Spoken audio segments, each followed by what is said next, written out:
नमस्कार दोस्तों, हमारी आज की कहानी का नाम है मजाक। बधाई हो देवरानी जी, तीसरी बहू भी आ गई। अब तो तुम्हारे आराम करने का समय आ गया है। ठाठ से बैठकर हुक्म लगाना। सविता जी ने सीमा को गले लगाकर कहा तो उनके चेहरे पर दंभ दिखने लगा। सही कह रही हो भाभी, सब मुराद पूरी हो गई। तीनों बेटों का घर बस गया और बेटी रजनी भी अपने ससुराल में रच बस गई। सीमा ने खुश होते हुए कहा, प्रणाम बड़ी माँ। सामने चाय नाश्ता लिए बड़ी बहू रेखा खड़ी थी।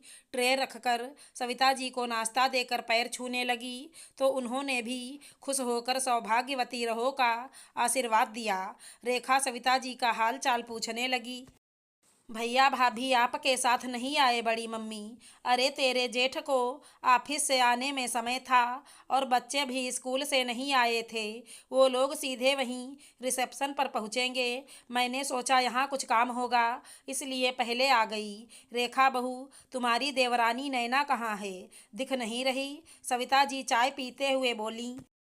तभी नैना और रजनी कमरे में आए। मम्मी, मैं और नैना भाभी पार्लर होकर आते हैं। हाँ ठीक है, जाओ और समय पर आ जाना। सीमा जी ने दोनों को कहा, तुम दोनों पार्लर में तैयार होने जा रही तो रेखा बहू को क्यों नहीं ले जा रही? सविता जी के यह पूछते ही रजनी हंसते हुए बोली, बड़ी मम्मी, रेखा भाभी को पार्लर की क्या ज़रूरत है? इनके चेहरे पर मेकअप दिखेगा भी नहीं और फिर बेचारी पार्लर वाली भी कितना भी पाउडर लगाकर गोरी कर दे, फिर भी रेखा भाभी अपने नाम के जैसे ही लगेंगी। रजनी की इस बात पर नैना और सीमा भी हंसने लगीं।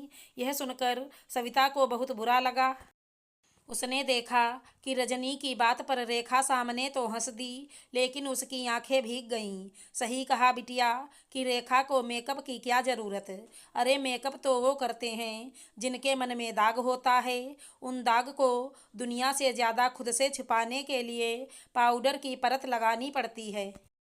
जो मन से सुंदर होता है उसकी निश्छल मुस्कान ही उसकी खूबसूरती पर चार चांद लगा देता है। सविता की बात सुनकर सब चुप हो गए। बात को संभालते हुए सीमा बोली, अरे भाभी, आप भी क्या बात लेकर बैठ गईं? ननद भौजाई का आपस का मजाक है, रजनी की बात का कोई मतलब नहीं था। सीमा ने धीरे से रजनी को इशारा किया कि वो निकले जल्दी से और रेखा को भी जल्दी से तैयार होने को कहा तो रेखा बोली, मम्मी जी आप भी तैयार हो जाइए, आप और पापा जी को पहले जाना है। रेखा बहू, तुम भी तैयार हो जाओ, आज मैं अपनी देवरानी को अच्छे से तैयार करके लाती हूँ। सविता जी ने अपनी आंखें सिकोड़ते हुए सीमा को देखते हुए कहा, क्या हुआ भाभी, ऐसे क्यों देख रही? लग रहा है आज क्लास लेने वाली हो। सीमा हंसते हुए बोली, मुझे तुझसे यह उम्मीद नहीं थी सीमा। सविता जी गुस्से से बोली, भाभी क्या हो गया? आप रजनी की बात को लेकर अभी तक अपसेट हैं। वो सविता जी की बात को टालना चाह रही थी। सीमा, यह ननद भाभी का मजाक नहीं था, बल्कि एक बहू का अपमान था जो तुमने किया। एक जेठानी का अपमान था जो नैना बहू ने किया और एक भाभी का अपमान था जो रजनी ने किया।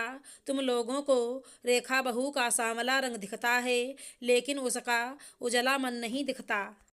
जब से वो इस घर की बहू बनकर आई है, सभी को, सभी से मेरा मतलब सिर्फ तुम्हारा परिवार नहीं, बल्कि तुमसे जुड़े हर रिश्ते को उसने प्यार और सम्मान की डोर से सबको बांध रखा है। छोटा हो या बड़ा, सभी का ख्याल दिल से रखती है। एक बात बता, जब रेखा बहू को तू पसंद करके आई थी तो तू उसके गुणों का बखान करते नहीं थकती थी। आज तेरी बाकी दोनों बहुएं उसके मुकाबले थोड़ी ज़्यादा गोरी आ गईं तो तू भी उनके साथ उसका उपहास करने लगी। मैंने देखा कि कैसे रजनी के भद्दे मजाक पर नैना मुंह दबाकर हंस रही थी और तू भी। रेखा बहू मुस्कुराकर रह गई, लेकिन उस मुस्कान में और उसकी आंखों में अपमान का दंश साफ झलक रहा था। वो इस घर की बड़ी बहू है और उसकी इस गरिमा को बनाए रखना तुम्हारा काम है। आज वो अपमान हंसते हुए सह रही, लेकिन सहने की एक सीमा होती है। जिस दिन वो सीमा पार हुआ, उस दिन तुम्हारा घर बिखर जाएगा।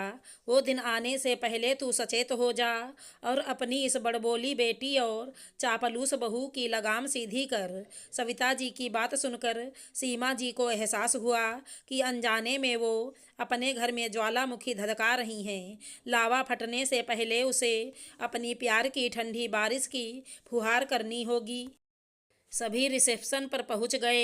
नई बहू के साथ स्टेज पर रुकने की बारी आई तो सीमा जी ने रेखा को आवाज़ दी, रेखा बहू तुम स्टेज पर रुको और नैना बहू तुम और रजनी द्वार पर सबके स्वागत के लिए खड़ी रहो। द्वार पर मम्मी जी, स्टेज पर खूबसूरत चेहरे रहेंगे तो फोटो अच्छी आएगी।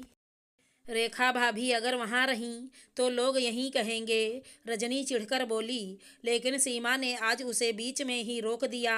लोग यहीं कहेंगे कि सीमा की बड़ी बहू की खूबसूरती को किसी बनावटी मेकअप की कोई ज़रूरत नहीं। रजनी मजाक एक हद तक रहे तभी तक ठीक है, लेकिन किसी के आत्मसम्मान को ठेस पहुंचाना हमें शोभा नहीं देता। भूलो मत, रेखा मेरे घर की बड़ी बहू है और उसका सम्मान करना सबका फर्ज है। और नैना, यही उम्मीद मैं तुमसे भी करती हूँ। सीमा जी की बात सुन आज रेखा का चेहरा खिल उठा। उसने सविता जी की तरफ देखा और आंखों से ही कृतज्ञता दिखाई। आशा करती हूँ हमारी कहानी अच्छी लगी होगी। धन्यवाद दोस्तों।